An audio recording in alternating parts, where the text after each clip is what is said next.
Okay, अब हम second section की तरफ जाते हैं।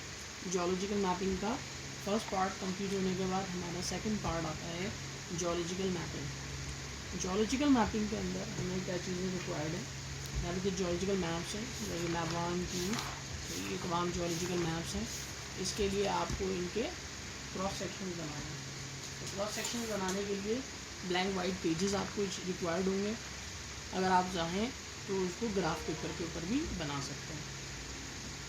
तो स्टेशनरी जो इसमें रिक्वायर्ड होगी, उसमें आपको पेंसिल, रेज़र और स्केल, उसके अलावा सेट स्क्वायर आपको रिक्वायर्ड है। ये सेट स्क्वायर आपने यूज़ करना है। जिन स्टूडेंट ने सेट स्क्वायर नहीं लिया वो सेट स्क्वायर ले ले, क्योंकि अभी यूज़ करेंगे आप, इसके बाद आप एग्ज़ाम में किससे मांग के लेकर आएंगे। तो एग्ज़ाम में तो आपको ये अपना इंडिविजुअल लेकर आना ही है, तो लिहाजा सेट स्क्वायर आप सब अभी से लेके रखें अपना। Okay, geological map of exercise के अंदर अगर हम आते हैं तो सबसे पहले मैप की एक्सरसाइज में हम देखेंगे कि जो जियोलॉजिकल मैप दिया गया है, मैप नंबर 1, जो में showing outcrop of tilted beds after erosion, cross section and thickness calculation. आपने इसमें क्या करना है, क्रॉस सेक्शन बनाना है एंड थिकनेस कैलकुलेशन करनी है। तो जो जियोलॉजिकल मैप है उसके अंदर section A, B, C and D है। इसके अंदर जो लिथोलॉजीज़ हैं, स्टार्ट फ्रॉम दी, अच्छा नॉर्थ एरो है, मैप है। स्केल जो है इसका 1 इंच इक्वल टू 100 फीट है। और इसके अंदर जो बैट्स नज़र आ रही हैं उसमें breccia, limestone, shale, conglomerate, sandstone, conglomerate और शेल है। एक सेक्शन लाइन A और B है, एक और सेक्शन लाइन D और B है। आपने जो बनाना है इसमें सबसे पहले map showed by section under relation of the formation group of bats. आपने जो फर्स्ट सेक्शन बनाना है O और B पे बनाना है, और जो भी क्रॉस सेक्शन बनने के बाद आपने इसकी आउटपुट वेट निकालनी है। तो उसके लिए क्या करेंगे, सबसे पहले आप एक ब्लैंक पेज लीजिए। एक ब्लैंक पेज लेके उस पर आपने इसको ड्रॉ करना है। और उसके लिए क्या होगा, सबसे पहले आपने 3 जो लाइंस मार्क करनी है वो कौन सी है। ओके, तो जब आप क्रॉस सेक्शन बनाते हैं, देखिए जियोलॉजिकल मैप है, आपने इसका क्रॉस सेक्शन बनाना है। तो क्रॉस सेक्शन के लिए जो हम लाइन यूज़ करेंगे A और B, ये आपकी बेस लाइन कहलाएगी। तो उसके लिए हम क्या करते हैं, एक मैप यूज़ करते हैं। ठीक है, हमारे पास मैप मौजूद है, हम इस मैप को देखें। तो सेक्शन लाइन A और B हमारे पास मौजूद है। इस मैप को निकालें अपनी मैप में से, बुक में से, और इसको आपने यूज़ करना है। सबसे पहला वर्क ये करना है कि आपने जो पेपर यूज़ करेंगे उसके अंदर ये टिल्टेड ना हो। तो आपने इसको बिल्कुल हॉरिजॉन्टल रखना है। एक पेज पे आप एक बना लें। तो क्या करेंगे, सबसे पहले इसमें बिल्कुल हॉरिजॉन्टल लाइन मार्क करनी है। हॉरिजॉन्टल लाइन मार्क करने के लिए आप सेट स्क्वायर यूज़ कर सकते हैं।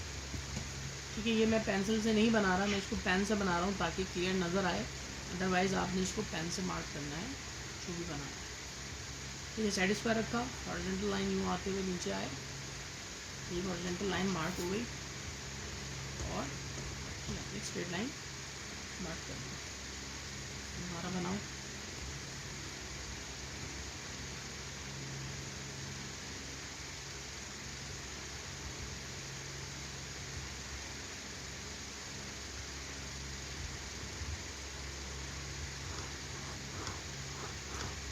ठीक है, एक हॉरिजॉन्टल लाइन मार्क हो गई। अच्छा, अब आपने यूज़ करना मैप। इस मैप के अंदर देखें आपका सेक्शन A और B कहाँ से कहाँ तक है। सो कि अगर थोड़ा दाएं बाएं हो गई, लेकिन ये चूज़ करें आप, मैप के बीच में इसको रखना है।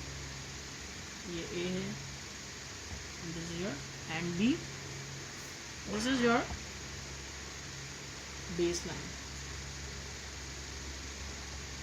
ये बेस लाइन जो है इसके अंदर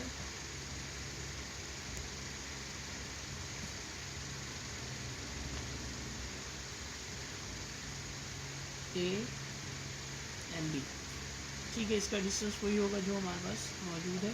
उसके बाद हम इसमें लगाएंगे साइड लाइन, जिसको वर्टिकल लाइंस भी हम कहते हैं। 90 के एंगल पे आपने बनाना है।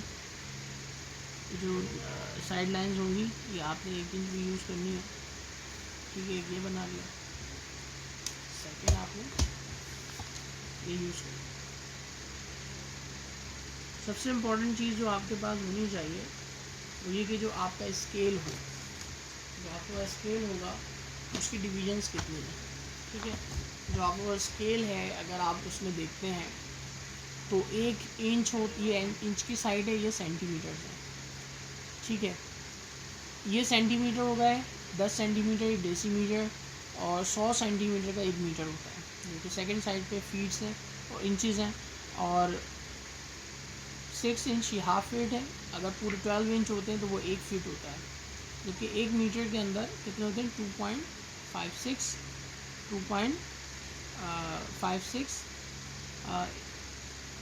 सॉरी एक इंच के अंदर 2.56 सेंटीमीटर्स होते हैं, ठीक है। अब हम देखते हैं हम इंचज़ में। अब इंचज़ में सबसे जो मेन चीज़ रिक्वायर्ड है वो ये कि 1 इंच की 10 डिविजन्स वाला आपको स्केल रिक्वायर्ड है, कि 1 इंच में 1 2 3 4 5 6 इंच, तो 1 इंच की अगर 10 डिविजन्स हो तो वो आपको रिक्वायर्ड है 1 2 3 4 5 6 7 8 9 8 और 8 16, ये 16 डिविजन्स हैं, ये 10 डिवीजन 1 2 3 4 5 6 7 8 और 10, ठीक है। इसके अंदर 1 इंच के अंदर 10 डिवीजन मौजूद है, यहाँ से लेकर यहाँ तक, फिर यहाँ से यहाँ तक, और ये। तो अगर आपका scale 1 inch is equal to 100 feet है, तो 1 inch is equal to 100 feet, it means 0.1 inch is equal to 10 feets. आरल अच्छा, जो आपको वर्टिकल स्केल होगा वो आप बना सकते हैं, वो आपको 1 inch is equal to 100 feet हो, 1000 फीट्स हो सकता है, जो इसका आपका बेस, इसका जो हॉरिजॉन्टल स्केल है, और वर्टिकल स्केल एक ही रखना है। वर्टिकल स्केल क्या होगा आपका, वो इधर बनेगा, आपने इसकी 10 डिविजन्स करना है,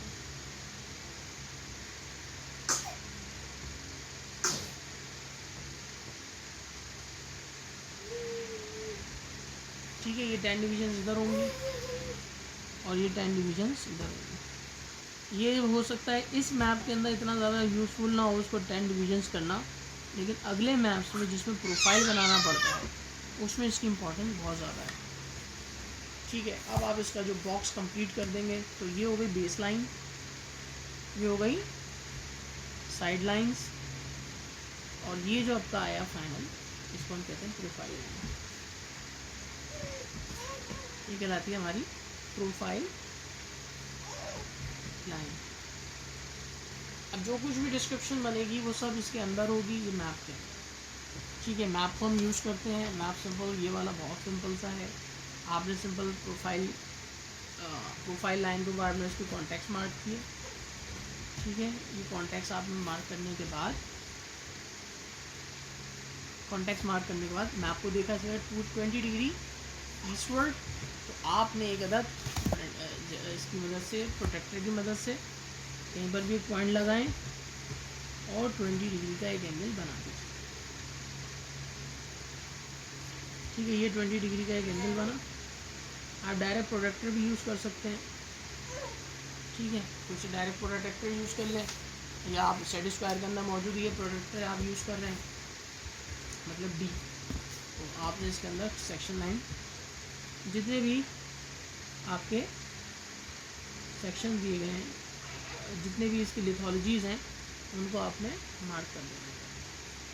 1 2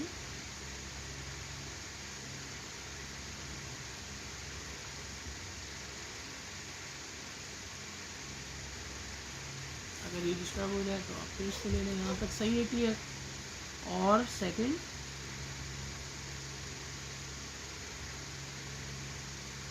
नेक्स्ट एंड लास्ट बैट। आप इसको चीज़ों को दोबारा रख के देख सकते हैं कि ये हमारा सबसे पहले शेल है, conglomerate, sandstone, conglomerate, shale, limestone and breccia. अब आप इसकी फिलिंग इसमें ही करेंगे। फिलिंग क्या होगी, बिल्कुल जो सिंबल इसमें दिया गया है वही सिंबल आपने फिल करना है अपने लिथोलॉजिकल क्रॉस सेक्शन में। ये कॉन्ग्लोमरेट है,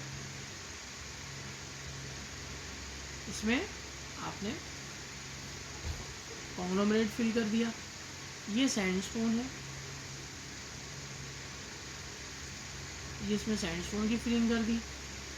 फिर कॉन्ग्लोमरेट आ गया, ये आपने बोल्डर कॉबल्स बनाए और उसके अंदर फिर दोबारा सैंड को फिल कर दिया।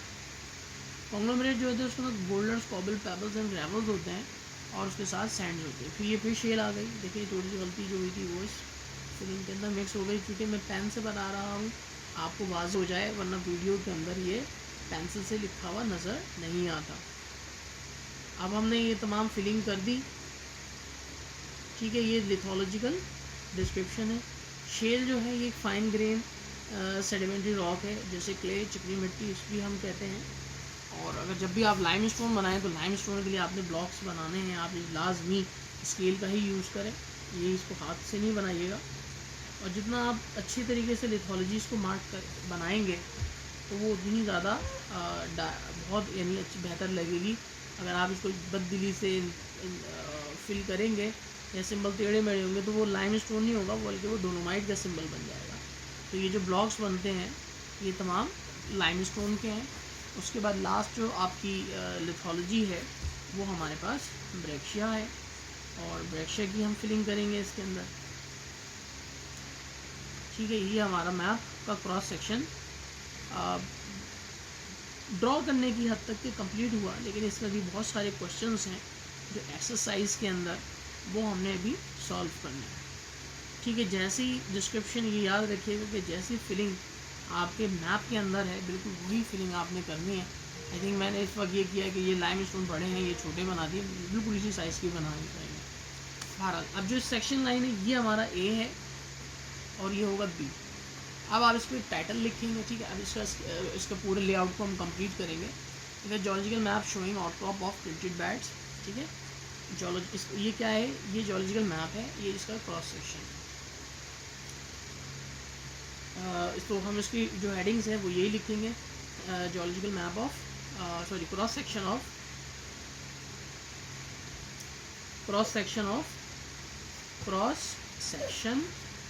ऑफ जियोलॉजिकल मैप नंबर 1 और सेक्शन लाइन ए बी। ये ए और बी पे है, ए एंड बी, ठीक है। लिखना लास्ट में इसका, ठीक। ये हमारा इसका मैप का टाइटल है। इसका आपने स्केल लाजमी लिखना है। 1 inch is equal to 100 feet. ये इसका हॉरिजॉन्टल स्केल है। इसका वर्टिकल स्केल जो होगा वो 1 inch is equal to 100 feet ही है। इस तरह काम आपने ये करना है कि आपने इसमें एक इसका लेजेंड बनाना है। तो आप अगर पहले इसको देख के नहीं लग रहा था, लेकिन अब आप क्रॉस सेक्शन देख के बता सकते हैं कि इसमें कौन सी रॉक यंगर है, कौन सी ओल्डर है। लेकिन ये यंगर हैं, ये इसके ऊपर ओवरले हैं, ये इसके ऊपर मौजूद हैं, लिहाजा सबसे ओल्डर रॉक ये ब्रेक्शिया है, ठीक है। तो लिथोलॉजी 1 2 3 4 5 6 7 टोटल 7 लिथोलॉजीज़ हैं। अब आपने एक इसका लेजेंड बनाना है। लेजेंड जो होगा वो उसके आपने मैप के साइड में राइट या लेफ़्ट पर बनाना होता है। आपकी मर्ज़ी इसको बॉक्स को कितना बड़ा बनाए, लेकिन ये बेहतर लगे, साफ़ सुथरा लगे, नीट एंड क्लीन लगे। ऐसा ना हो कि बहुत ख़राब साफ बनाए और होमोजेनिटी हो सब में, बराबर एक जैसे लगते हैं।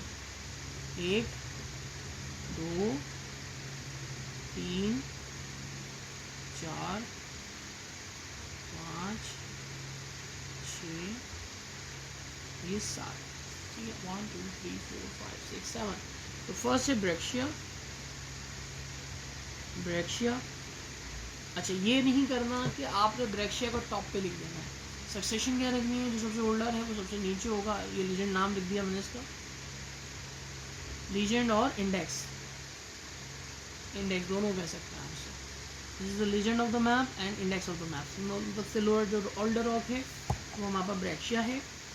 देन लाइमस्टोन, उसके बाद शेल, उसके बाद फिर कॉन्ग्लोमरेट, उसके बाद सैंडस्टोन, उसके बाद फिर कॉन्ग्लोमरेट एंड देन शेल। लाजमी आपको इसको फिल करना है सिंबल। ये जो सिंबल है ये बताएगा कि इस मैप के जो क्रॉस सेक्शन आपने बनाया ये उसका लीजेंड है। कॉन्ग्लोमरेट के अंदर पेबल्स के साथ सैंड फिल होगी, फिर सैंड, उसके बाद फिर कॉन्ग्लोमरेट, इसकी फिलिंग करनी है shale, limestone and then break shale जो होते हैं वो एंगुलर पीसेस होते हैं, और इसमें कॉन्ग्लोमरेट में कोई डिफरेंस वैसे तो नहीं है, लेकिन अगर डिफरेंस है तो वो इसकी एंगुलरिटी का है। कंपोजिशन सबकी एक होती है कॉन्ग्लोमरेट और ब्रेक शेल की, लेकिन डिफरेंस ये होता है कि ये फ्रेगमेंट एंगुलर होते हैं, ये राउंडेड ग्रेन्स होते हैं। ठीक है, यहाँ पर ये मैप फर्स्ट वन कंप्लीट हो गया। अब आपने एक चीज़ और ये करनी है कि आपने इन सब की ट्रू थिकनेस लिखनी है। हम क्या क्या मालूम करते हैं, इस वक्त जो मैप में हमें नज़र आ रही है ये इसकी अपेरेंट थिकनेस है। ठीक है, ये इसकी थिकनेस नहीं है, ये इसकी आउट क्रॉप विड्थ है। ठीक है, तो एक है हमारे pass out crop width, out crop width. Out crop width जो है वो क्या होगी, वो अगर आप डायरेक्ट मैप पे भी देखें तो आउट क्रॉप विड्थ नज़र आ रही है। सेकेंड होती है ट्रू थिकनेस। ट्रू थिकनेस हमेशा सेक्शन से निकलती है कि आपने इसमें जो देखना है इसकी थिकनेस क्या है, और इसकी थिकनेस आप स्केल की मदद से मेजर कर सकते हैं। आपके पास स्केल मौजूद है। रखना क्या है कि आपने जो भी जैसी हॉरिजॉन्टल बेड है आपने इसके ऊपर से मेजर करना है। ठीक है, जो ट्रू थिकनेस है वो इसकी बेड की हॉरिजॉन्टल थिकनेस को कहते हैं। कि हॉरिजॉन्टल में थिकनेस क्या थी इसकी, क्योंकि ये टिल्टेड हो चुकी है, इसकी थिकनेस आउट क्रॉप विड्थ ये होगी कि हम अब यहाँ से लेकर यहाँ तक जो है, क्योंकि ये सरफेस पे एक्सपोज है, ये है आउट क्रॉप विड्थ। लेकिन what about the true thickness इसकी यहाँ से लेकर यहाँ तक जो वर्टिकल जो थिकनेस कहलाती है, बिल्कुल वर्टिकल, और इसको हमने नाम दिया है ट्रू थिकनेस। ठीक है, ये वाली ट्रू थिकनेस है, ये आउट क्रॉप विड्थ है। जैसा कि आप देखें कि पेंसिल के अंदर एक निब के अंदर पेंसिल की थिकनेस बहुत कम है, लेकिन चूँकि क्रॉस में करती है लिहाजा में बहुत इसकी विड्थ नज़र आती है। लिहाजा ये बैट जो है इस वक्त, जैसे लाइमस्टोन ले लें, इसकी थिकनेस ये है यहाँ पर, लेकिन चूँकि ये इंक्लाइन तिरछी कटिंग है, इसकी इंक्लाइन कटिंग है, आउट क्रॉप विड्थ, लिहाजा इसकी आउट क्रॉप विड्थ ज़्यादा होगी। ये याद रखिएगा, किसी भी बैट की आउट क्रॉप विड्थ हमेशा ट्रू आउट क्रॉप विड्थ और ट्रू थिकनेस इक्वल तब होगी जब कोई भी बैट बिल्कुल वर्टिकल होगी, 90 के एंगल पे होगी, तो उसकी आउट क्रॉप विड्थ और उसकी ट्रू थिकनेस एक होगी। लेकिन जैसे जैसे उसकी डिप कम होती जाएगी तो ट्रू थिकनेस तो हमेशा कांस्टेंट रहती है, लेकिन आउट क्रॉप विड्थ बढ़ती जाएगी। तो इसका जो रिलेशनशिप है वो आउट क्रॉप विड्थ का रिलेशनशिप ट्रू थिकनेस से वो डिप के साथ है, कि जैसे जैसे बैट की डिप बढ़ती जाएगी आउट क्रॉप विड्थ कम होती जाएगी, यानी 90 पे आके आउट क्रॉप विड्थ वही हो जाएगी जो कि ट्रू थिकनेस है। सिमिलर एज अगर डिप का अमाउंट कम होता जाएगा तो ट्रू थिकनेस के मुकाबले में आउट क्रॉप विड्थ की थिकनेस बढ़ती जाएगी। एक और कंपोनेंट होता है जिसको हम वर्टिकल थिकनेस भी कहते हैं, लेकिन वो सिर्फ वेल्व ड्रिल करते वक्त निकाला जाता है। तो आउट क्रॉप विड्थ जब हम सरफेस पे काम करते हैं तो आउट क्रॉप विड्थ होती है, जब आप वेल्व में ड्रिल करते हैं तो हम उसको वर्टिकल थिकनेस कहते हैं, VT वर्टिकल थिकनेस। और horizontal thickness out crop width एक ही बात है, हॉरिजॉन्टल थिकनेस और out crop width, vertical thickness और drill thickness, drilled thickness vertical होती है। तीसरी चीज़ होती है ट्रू थिकनेस, जो हमेशा कांस्टेंट होगी। आपने क्या निकालना है, आपने इसकी आउट क्रॉप विड्थ निकालनी है और ट्रू थिकनेस निकालनी है। एक कॉलम बनाए, आप यहीं पे डायरेक्ट लिख सकते हैं, इसी कॉलम को आगे बढ़ा सकते हैं, इसमें एक आउट क्रॉप विड्थ और एक में ट्रू थिकनेस। तो अब आप इसमें इसी मैप के अंदर इसी क्रॉस सेक्शन के अंदर आप अपने स्केल की मदद से मेजर करते जाइए कि इसकी आउट क्रॉप विड्थ क्या है।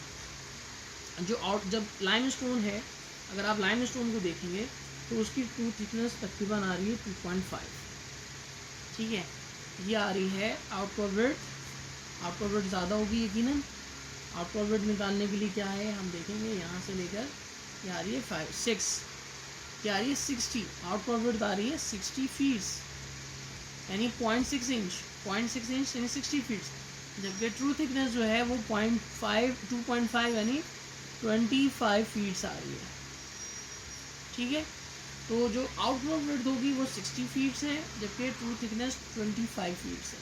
मीन्स ट्रू थिकनेस ही असल है जो कि 25 फीट्स है, लेकिन जैसे जैसे इनकी डेप्थ बढ़ती गई, यहाँ पर इसकी इंक्लाइन कटिंग होती गई, तो आउट क्रॉप विड्थ जो है वो हमें 60 फीट्स नज़र आ रही है, जो कि अपेरेंट है। ठीक है, तो आपने हर बेड के आगे इसकी आउटवर्ड और ट्रू थिकनेस लिखनी है। इसका लोअर पार्ट नहीं है, लिहाजा जो मैक्सिमम आपके पास आउटवर्ड आ रही है 150 के बाद आ रही है, 150 से प्लस है, तो आप लिखें 150 प्लस, क्योंकि एक कॉन्टैक्ट लोअर कॉन्टैक्ट नहीं है, तो मैक्सिमम थिकनेस 150 से प्लस है तो आप 150 लिखें। इसकी आउटवर्ड और ट्रू थिकनेस बिल्कुल एक्यूरेट लिखें।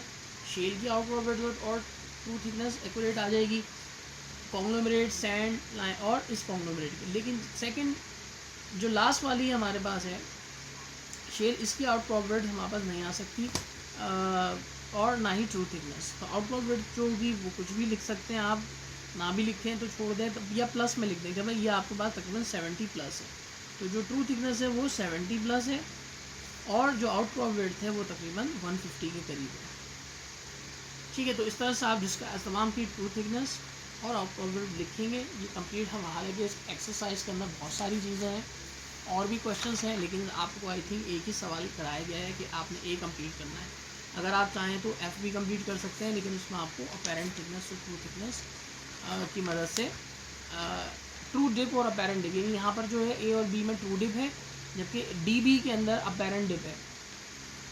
अपेरेंट डिप होगी तो उसका थोड़ा केस अलग कहलाएगा।